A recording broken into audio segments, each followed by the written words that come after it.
Inner Warmup, where your inner work begins. My name is Taylor Elise Morrison, creator of Inner Workout, and you, as always, are our expert guest. Thanks for being here. Let's get started with our mindfulness moment.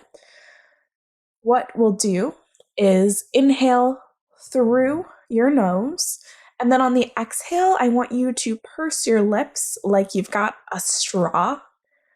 And so you'll exhale like there's a straw in your mouth.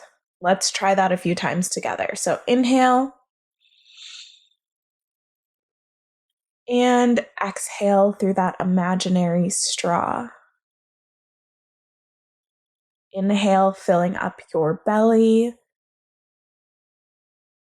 And exhale, targeting the air through that imagined straw. Take 1 or 2 more breaths at your own pace. And when you're ready, you can drop your imaginary straw. Let's get into today's interview. So the question isn't fully a question. The title is Déjà Vu, and there's a reason for that. I saw this meme at the end of last year that was this really surprised person's face. Surprised and like looking a little nervous too. And the text said, when you realize this year is pronounced 2022, like 2020, comma, TOO. And this already feels like a little bit of a déjà vu year in some ways, right?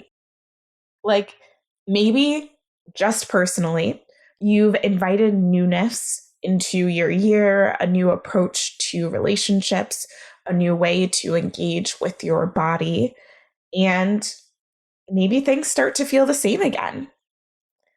According to US News and World Report, 80% of people quit their resolutions by mid-February.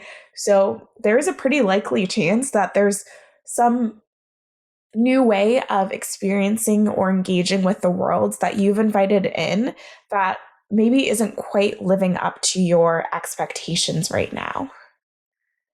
And for me, when that has happened and when that does happen to me, a lot of times I'm falling back into what I'm used to. So I have to ask myself, what patterns are repeating? What are the things, the neural pathways, if we want to get scientific about it, but what are the ways of being and moving in the world that I've gotten so used to that even though I'd like to talk to myself differently, or I'd like to treat my body with more kindness, I'm falling back into these old repeating patterns.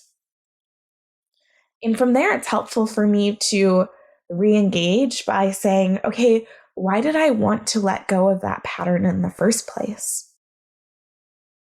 Upon some reflection for myself, I realized that there were some patterns in conflict that were coming up, specifically me getting into an us versus them mentality, even with people that I love, rather than remembering, hey, we're all on the same team.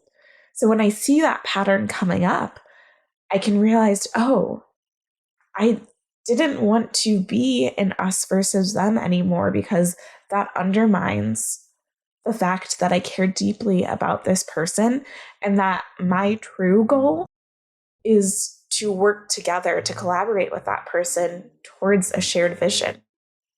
So I'm able, if I can just pause and zoom out for a moment, to realize, oh yeah, I'm getting back into familiar territory and I wanted to navigate out of this territory because this isn't serving me anymore. And in this case, because it's something interpersonal, it's not serving us anymore. I've also noticed some old patterns of self-talk starting to come up. And self-talk is and probably will be a recurring theme in my life. And so when I notice, hey, I used to say that to myself a lot, and I let go of it because it wasn't kind. It isn't anything I would ever say to someone that I loved. So why are we back here in this pattern, Taylor, when we know that this isn't something that I would say in any normal, loving relationship?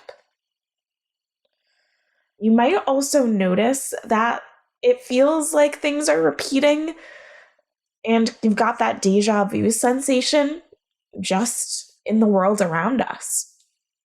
I'm recording this early in January, and it already feels like things are repeating themselves. With the pandemic, with conversations that are happening, it's like, haven't we been here before? Why does it feel like we took one step forward and 2 steps back? And I've been really interested in social ecology lately. And it just reminds me that we're impacted by what goes on around us. We're not just like these little tiny islands who are unaffected by what's going on in our close communities, in the neighborhoods and cities that we live in, but also in the world globally at large. And so when the environment changes, at the very least, it makes sense for us to do a check-in and say, okay, we've been here before. We thought that and I'll speak from the I thought that I didn't have to take this factor into consideration, but it turns out I do again. Okay, what do I want to do with this information? So as I turn the mic over to you, I want you to do something similar. Ask yourself, what patterns do I notice? At home, at work, generally in my life, in the world around me, what patterns do I notice? And how would I like to respond to them? What patterns do I notice? And how would I like to respond to them? I'll give you some time to reflect and to share.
I hope you got some good time to reflect. I always appreciate you taking the time to do that with me. Before we sign off, I want to just remind you that taking the time to rate and review the podcast makes a really big difference, and it only has to take about 30 seconds. So if you haven't done that on the platform where you're listening, I'd really, really appreciate it. Thank you so much for your time and for your expertise. Take care.